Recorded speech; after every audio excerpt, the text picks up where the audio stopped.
Welcome back, everyone. Today's episode is special for two reasons. One is my guest, Maria Escobar. She is an incredible nutritionist that works internationally, be it on corporate wellness or individuals. And then the other side is, that how passionate I am about supporting local brands, because we need to do that. We don't need to import things for us to have the best of the best. And she's also the co-founder of a local brand called Ruh that I'm a fan of. So we're going to be discussing a little bit about how to set up a business, a wellness business in the current environment in our region. So there are so many of these beautiful brands that are coming along now with these amazing tools, be it on the nutritional side or many other experiences. So hopefully today you'll learn, just as I would, a little bit about setting up a business in Dubai and in the region. And the focus on the nutritional side is going to be more on women's health and in related to that.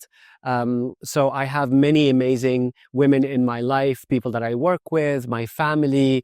They make up who I am, and they've supported me throughout the years.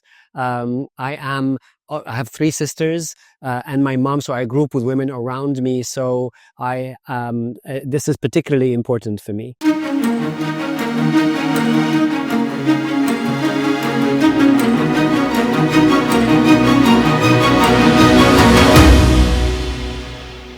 Welcome, Maria. Hi, thank you for having me. It's such a pleasure, such a pleasure. It's a pleasure to be here with you. I follow you and I admire you, so thank you for having me. Thank you so much. We've done a couple of things together and we've immediately clicked. I think so. I wanted just to pick your brain on a few things, just to learn from you specifically, especially for the women in my life and for the women that follow me, especially from in the region. So that everything that I do is focused on the region. Yes. I don't really like to import things. I don't import information. I try not to import, as fewer things as possible.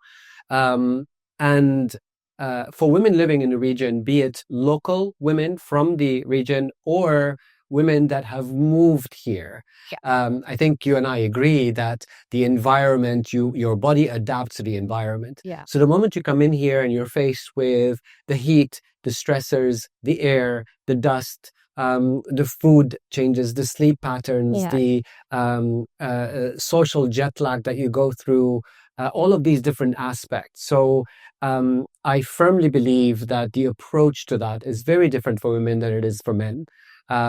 So I'd love to hear your take on that and how you deal with your clients specifically in that aspect, maybe from a nutritional aspect or any advice that you go through yourself or with the people that you help. Of course. Yeah. And this is a great topic because I do believe, like you, I live in different countries and it's very different. Every time you live in a different country, how the lifestyle is, right? I think one of the most important thing is when you move to a new country and once you're here, the first thing you need to check is definitely your immune system, right? Because it's our immune system that is going to help us adapt into the new living. Like you say, the air, whatever is around us. So the immune system is something that I always work on. So I work mostly from the gut health, making sure, the fiber is there, the people are taking the probiotics and the eating foods that are definitely going to help with that. The second thing that I believe, and here I'm very happy to hear that people talk about it a lot, is hormones, right? Especially for women, we concentrate on women. Women are run by hormones, and this is not a bad thing. People see it as oh my gosh, the hormones, they give me so much trouble, but hormones is actually how women build up and how we react to things. So balancing hormones is something that I always target very specifically when I'm speaking to my clients. And that goes with absolutely everything. Eating, definitely your food, how you control your blood sugar levels, how you control your thyroid, and everything like that will balance your hormones. Obviously, physical activity and the hydration and many other factors. But coming to women moving into the UAE now who are from here and now move here, there's three aspects that I definitely want to make sure they keep in mind. Awesome. First of all, is hydration. Obviously, we are in a hot climate and becoming for different parts of the world. I mean, we sweat way more here. Obviously, it happens. So hydration is key, right? Hydration throughout the day. We lose a lot of minerals. So maybe supplements are also going to be needed. Second, hormones control that we were talking about. Again, hormones, I use some superfoods for that, but hormones in a way that if you control your blood sugar levels, as we call, if you eat the right things, if you set into a good lifestyle, like you say, having your friends, settling into work and things like that, that controls the hormones, right? There's a lot of external, but there's a lot of internal issues that we can talk about it. And last but not least, your immune system, which again, I usually tackle it from your gut, right? And from the gut, that I believe there's a lot we can do. In the case of women, because women is this great, person that takes care of so many things most of the time, right? Certainly. Like their mothers, their wives, they also Sisters, yes, CEOs, etc. sisters, and everything like that. And that's the stress. Like all the stress goes here most of the time. So I always say, okay, let's start from the inside out. We start, with your probiotics, clean eating. But also let's talk about, what is stressing you. So it's probably interrupting your gut health and definitely affecting your immune system. Yeah. So you talked about hydration. Yes. It's a key thing, obviously, for the area, but there's hydration and there's hydration, right? So, and what I feel, because we live in an air-conditioned environment, so what happens is that we go through seasons. Yes, there are seasons here, right? So we go through seasons, but generally the temperature indoors remain kind of the same, so more or less. So we don't really see the seasons so much. So for us transitioning, let's say from a winter, which is temperate, fairly comfortable, maybe you don't sweat as much, to go into summer, it's seamless. But when we do, our bodies are sweating more, but we don't remember to kind of be more aware of the intake of fluids that we're doing. And for every single person that I work with, I don't know if it's the same with you, do you drink? Yes. Oh yeah, I drink a lot, right? So that's their main answer.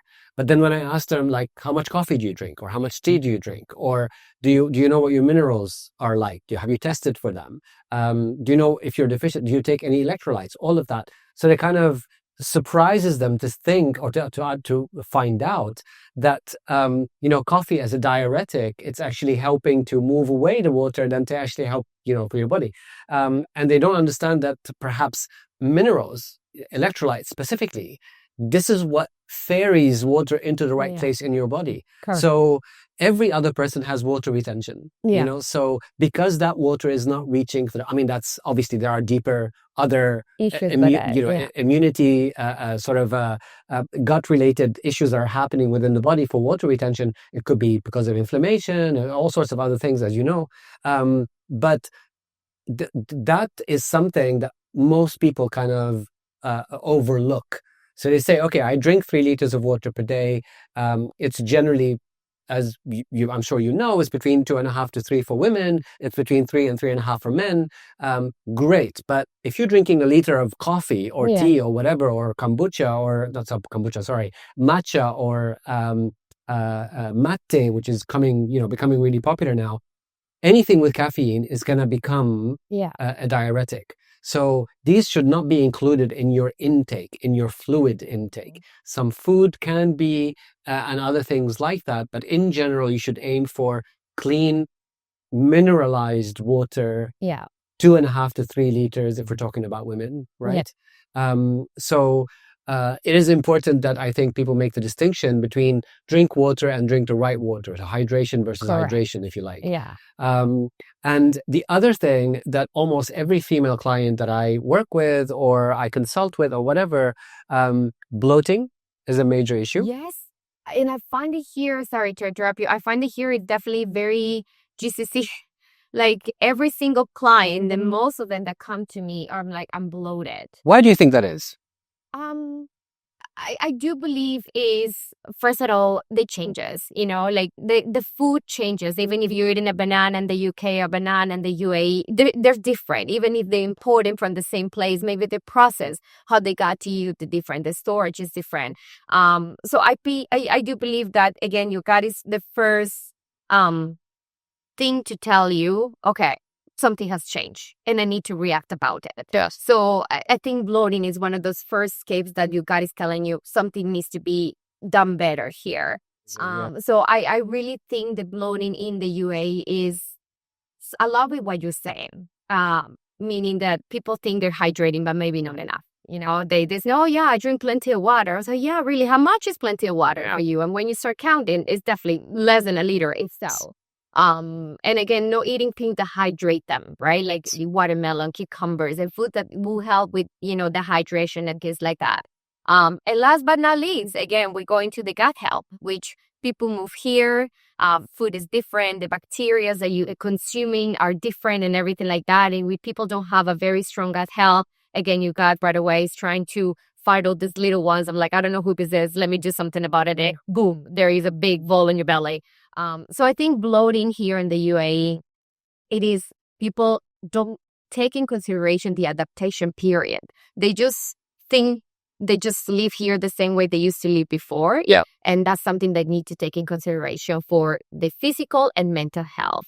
And second is the life here is very fast paced as well. So sometimes people are start eating faster, right? Like it's literally they're on to work, so they eat faster, so they don't chew properly, or they start eating at different hours of the day. And you know how your stomach get used to the certain times that you eat, so it produces the gastric, so then the stomach it starts shifting, and again it's like I don't know what to do. Whoa, let me give you a sign. So bloating in the GCC with most of my clients is almost like number one complaint. I was like, okay, let's do something about it. Sure. So I think to start with, I think people must realize that it is a sign. It's not something that should be okay and it's fine and I live with it. Your body is always giving you signs. Correct. For everything. And this is just one of them. So, and it usually has to do with your microbiome. Correct. So if you're able to understand what is happening and do something about it, and it's not necessarily one thing, as you rightly mentioned. So it's not just what you're putting into your stomach, it's how you're putting it, how often, with the lifestyle here of late night eating, which then affects other things also. Your digestion is affected and so on.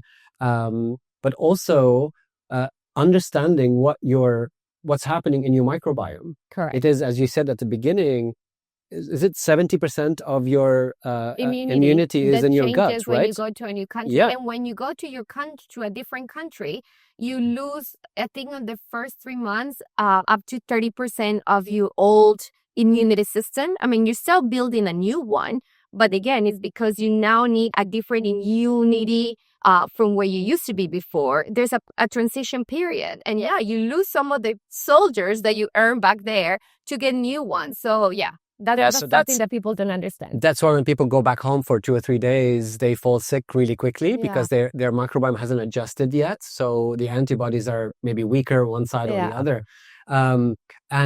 It's true that our bodies are incredibly skilled at adapting to their environment. So be it if you're born here or if you come to the area, your body doesn't take long for it to adjust to its environment. So it's really good at making sure that you are safe whatever environment you are in. You just need to give it some help. You need to listen to the signs and give it some help. Eat whole food, drink enough, understand the signs, do something about them, eat in a right order, as you said earlier. Perhaps the best way of putting it is just balance between all of these different things. I even noticed things such as, just as an indicator of how your immunity adapts to a location. Whenever I'm in a location, even for a short period of time, when you first arrive, like the first mosquito bite in Bali, for example, let's say, like the first time you arrive there, a mosquito bite is completely, annoying. It's really hard. But then as you enter, like towards the end of the second week, you hardly feel them anymore. It's not like the mosquitoes have gone away. Your body has had a greater immunity towards them. It built the antibodies, and so on, right? So it's incredible at doing that. And the same here. And our immunity comes mainly from our gut. And the microbiome starts in the mouth. So mouth health in every aspect is super important. And then the rest all the way down to our intestines. This is our gut. It's not just what's happening in our stomach. So the issues can be happening from different places. That's why I always recommend for people to kind of try to consult with a biological dentist, for example, to kind of see how your gums are doing. Do you have fillings, which then contribute to other form of toxicity in your body?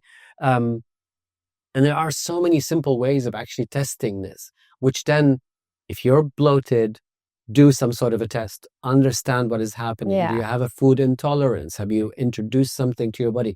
And all of that then relates to how you react to things, how your hormones are. Like I know even from myself, if you've slept well, if you have no discomfort in your gut, you react to situations, even the most mundane one, like someone cutting you off on the street, or someone reacting in a certain way, or driving too slowly, or whatever.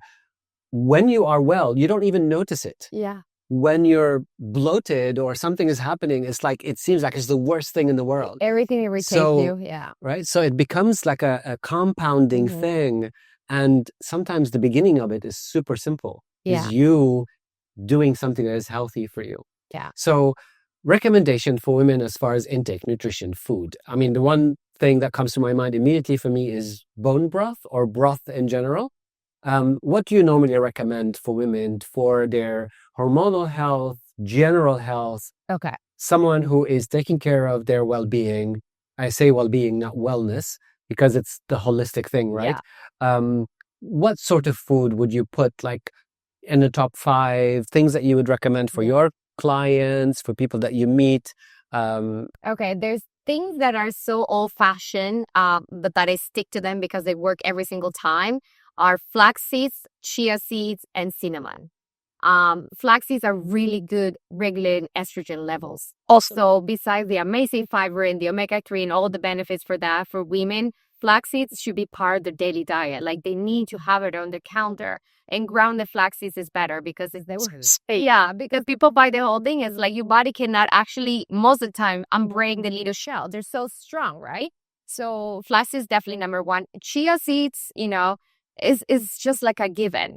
They are so powerful packing nutrients that you can actually deliver all those nutrients to the system because the way they're worked and the way the cellulars around it, it goes to the whole system, to the whole gut, doing wonders. So for me, chia seeds is definitely one. Then, and cinnamon is well known to regulate blood sugar levels. Yes. It's one of those things that, add just a little bit of cinnamon to your morning coffee or to your oatmeal every day, just a little bit, and it really, really make big changes. And now something that I have adapted into the diet that I recommend a lot is adaptogenics. Yes. Which, again, they've probably been around for centuries and who knows how long, but finally, again, they're getting the studies that they need. They're getting the recognition that they need. What's your favorite? Ashwagandha and maca root are probably my 2 favorites. But ashwagandha, I'm seeing a lot of people giving me a lot of good feedback from it. From maca root, they like it. It's not like they see the improvement but with ashwagandha, people are like, oh, wow, now I feel more relaxed and now I'm sleeping better. And now it's one of those things that I'm getting very rapid feedback from it. Do you have a favorite? Yeah, one caveat for me about that is that when you get a good quality supplement. Yes. Yeah. So there's been so much talks about fake and real and all of that stuff. So just go to a trusted source that you're getting that stuff. So the quality matters also in supplements. 100%. And then turn the bottle around and read the ingredients. It may say ashwagandha on it, but it may have other things with it. So just make sure you check what you're taking. I love maca. Maca, I've been sort of on, because I always cycle things. I am I'm not a big supplement person, and I think most supplements can be achieved through whole foods. Yeah. But there are stacks out there that really help to biohack certain aspects of your well-being, and these I do. One of them is maca. But I love chaga too. Yeah. I replace my coffee with chaga. So I have one little caffeine in the morning to help with my workout, and I love the smell in the morning. It's part of my emotional, psychological well-being. So I love that. Yeah. I choose good coffee too, something hopefully doesn't have mold in it. Yeah. So not to add, because it's another whole area that we could talk about. So maca, I love different types of roots of maca. There are a few brands out there that put them together, and I found maca is incredible for both men and women. So for men, they help with their libido, their general health, even with longevity, quality to it, general energy. But for women, I know that the women that take them, especially at a slightly older age, like premenopausal or whatever, even at any age really, they help to regulate hormones and again, libido and general energy. So it's one of this magical root. I know in South America it's used. It's huge, and that's why I know it for a long time. People here start discovering, and you say like maca is known for men, like they're always related to men. But for me, it's like for an energy level perspective and how affect women's hormones and everything like that is actually very good as well. So again, I've been using maca for a long time. But again, it's kind of new here in South America. Maca's been around and you hear about it forever. Yeah, so it's as I said, like it's all about cycling. So and I know this amazing older lady, a Peruvian lady, who looks awesome. I think she must be in her mid-80s or something, and she swears about maca. So it's the one thing that but she gets it from her own village. So it's awesome to have that sort level. of right. Yes. I mean, it's like us with certain aspects here. Like for example, dates here are unlike anywhere else that you get them. It's the home of them. So it's amazing to be able to get the home of this. There's also shilajit.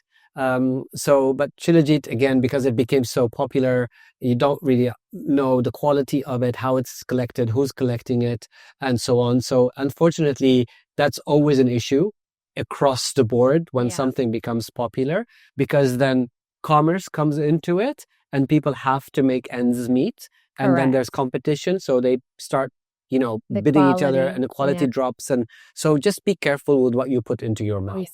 You don't pick up something off the street and then put it in your mouth. Why would you pick up something off a shelf that is nicely bottled without you looking at the back and understand where is it coming from 100%. And doing your research? 100%.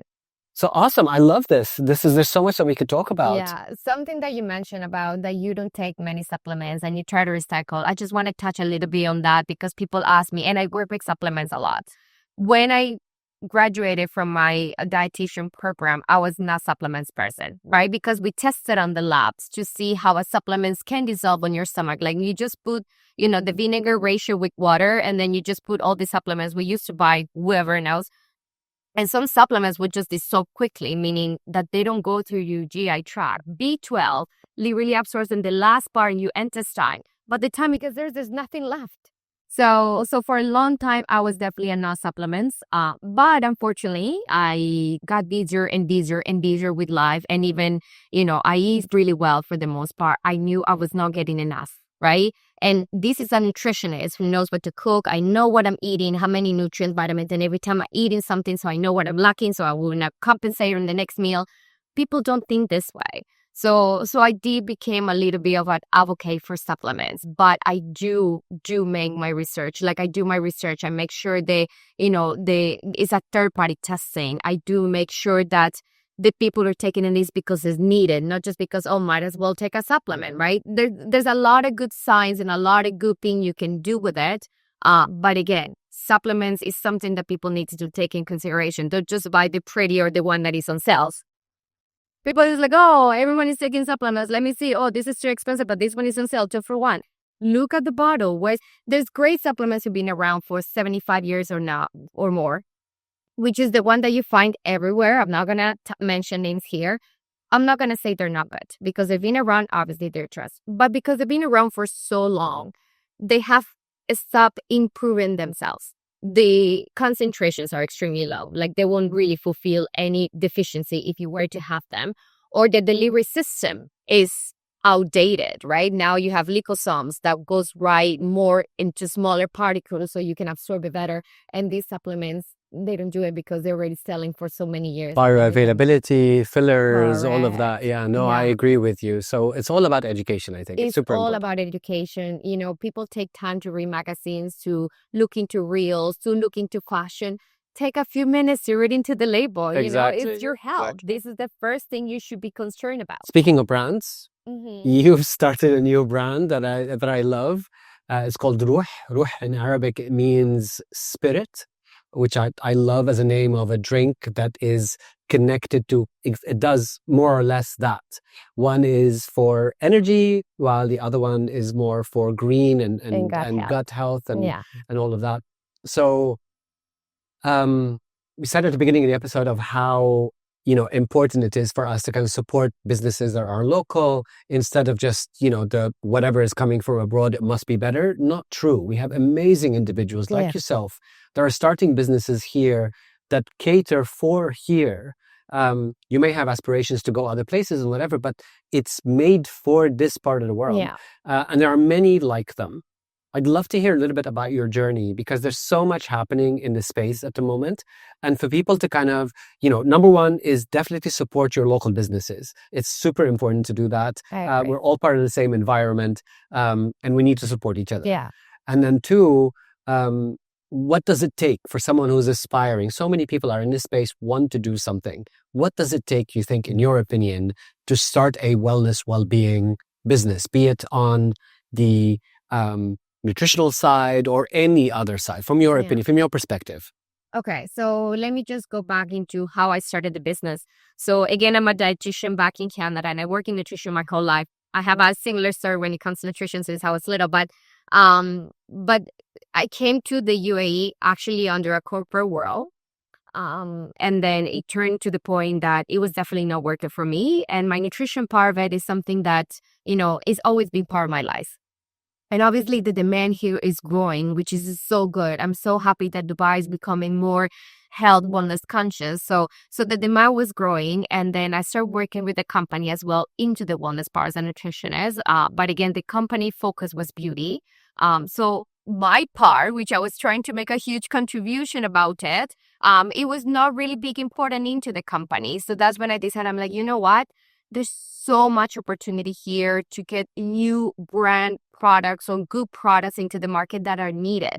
UAE is a brand new country. There's a lot of things that we still need to develop, meaning for the well-being of our own residents for us. So that's how I got inspired to this brand that, again, the quality is really, really high. The concentration of the ingredients is You use optimal. ingredients from the region, no?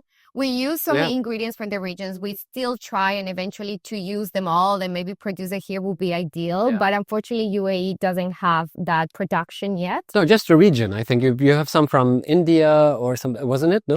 Yeah. And we use the best source of every different country. I'm not going to say always comes from the same place because the idea is they get tested. Of course, yeah. So if they get tested, it comes from the region, from India per se, and the quality is not there. Okay, we're going to find the better one and everything like that. So that's what the product came to be alive, because I also saw so many similar products being well marketed, and when I started trying them or seeing what's behind it, I was like, oh my gosh, no, people cannot even take this. Like, this is just ridiculous. So that's how we came with the brand, because honestly, it is an ethical brand. It has a whole science and a whole good intention behind it to provide something really good for the region. So I'm very proud of Anita Fernandez Rule. Yeah. Because it is a product that is really thinking of the well-being of the people, not just for, a company point of view. And regarding the starting a wellness business into the UAE, the demand is there. It's not as easy as people think, but at the same time, it is possible. Like I live in Canada, US, Colombia, and I did find that UAE was probably the country that offers you, okay, you can set up a business easily, meaning register your company and everything like that. Bringing my degree from Canada, it was fairly easy because here they do need the professionals and they do really good qualification of what your degree is and what you need to do in order to complete your registration as, the field.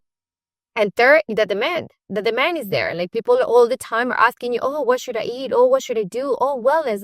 People is still into like, I want to get into it. So starting a business in the UAE, I highly encourage. And again, I'm the big supporter of the local business. Every time I'm going to do an event for my business, I look for the local cafe that just opened. I need a little bit of exposure and things like that. But yes, if you are well certified, if you have good quality products, or if you have really good knowledge, I will encourage people to definitely get started into the wellness. Do your research. Make sure you differentiate yourself from the competition in a way that, for example, I do focus a lot into women nutrition and corporate because I've been in corporate for 20 years. So it's my specialty. I know how to manage your well-being in a very high stress demanding job, right? I was able to combine my two experiences and knowledge into that. So find what you are really good at, what you are certified in, what your knowledge is in, and what is your life experience that you can put together.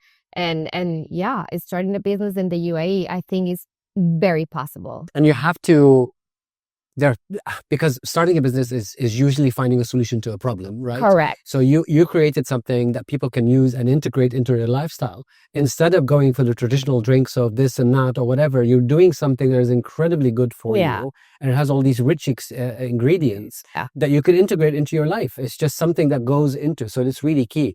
But there are so many things that we could still do locally. There are a few problems that we could still offer solutions for. I agree. As local entrepreneurs and people that want to be part of that space. Yeah. So I also kind of stand by you and say, definitely, I think we need to support people a little bit more and encourage them to be part of it. I think the government does an incredible job of making sure that is done well, and the opportunities are there.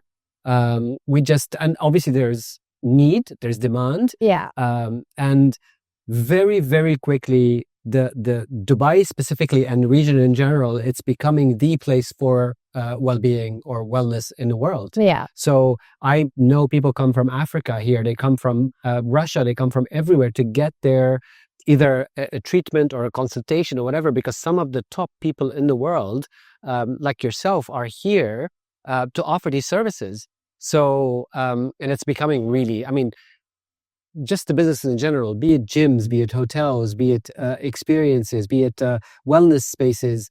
What is offered here is simply not available in other places. I think the amount, for example, of hyperbaric chambers, let's say, in one city is more than anywhere else, anywhere around the world. Yeah. In a place such as New York, I think there's like 4 or 5 places. My numbers may be wrong. But considering the size, while here, there's so many places that you could experience so many of these beautiful tools that you could integrate into your life. Yeah. So I'm glad your experience is positive, and I could see how well the brand is doing. It's awesome, and I love it. And good luck with it. Thank you. I'll support you everywhere. Really hard, and we appreciate your support. My idea is just to get the word out there for people to try something that again is good for them. We target the two brains of the body. Focus fuel, which all the adaptogenics it really targets your brain, your energy level, your focus, being center, and the green GAR is for your gut health, which is again I call it the second brain in your body because it tells you everything else that you don't know. And those are the two main focus, right? If you have healthy brain, healthy gut, just life goes smooth. And they work together, right? So so your brain health happens in your gut, right? Just like most things. Perfect. Thank you so much for today. This is awesome. Thank you. I appreciate it. Thank you so much. It's a pleasure always speaking to you. We can talk off camera many more things forever. So I appreciate your support and everything, and I appreciate your knowledge, and I appreciate being here with you. I hope we do this again. Yeah, anytime. Thank you.